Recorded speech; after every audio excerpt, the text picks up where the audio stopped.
ব্যাপার নিয়ে আমরা কেউ খুব একটা কথা বলি না। সেটা হচ্ছে জেরোস্টোমিয়া বা সাধারণ কথায় বলে ড্রাই মাউথ। এটাই কি হয় আমাদের বিভিন্ন কারণে হতে পারে। এটা স্যালাইভা ফ্লো কমে যায় মুখের মধ্যে। এর ফলে কি হয় আমাদের কথা বলতে সমস্যা হয়, জিভ জড়িয়ে যাওয়া বা দাঁতের গোড়ায় প্লাক ফর্মেশন বেশি হয়ে যাওয়া, কেরিজ প্রোন হয়ে যাওয়া, এইসব ঘটনাগুলি ঘটে।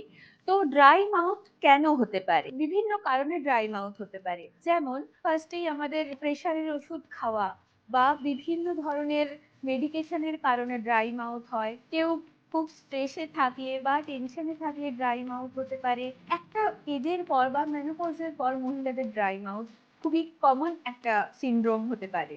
আর কিছু কিছু ক্ষেত্রে ডিহাইড্রেশন অথবা অটো ইমিউন কিছু ডিজিজ আছে যে কারণে ড্রাই মাউথ হতে পারে।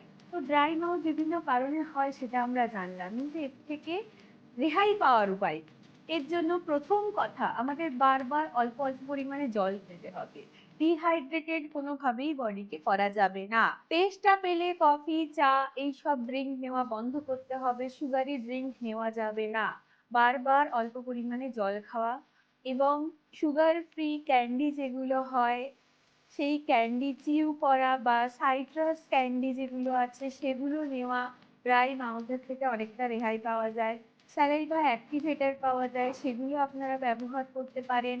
এবং অবশ্যই চিকিৎসকের পরামর্শ নিন ড্রাই মাউথের ক্ষেত্রে, কারণ এটি একটি রোগের সূচনা মাত্র। এর পরে হয়তো আমাদের আরো অনেক ভেতরে রোগ হতে পারে।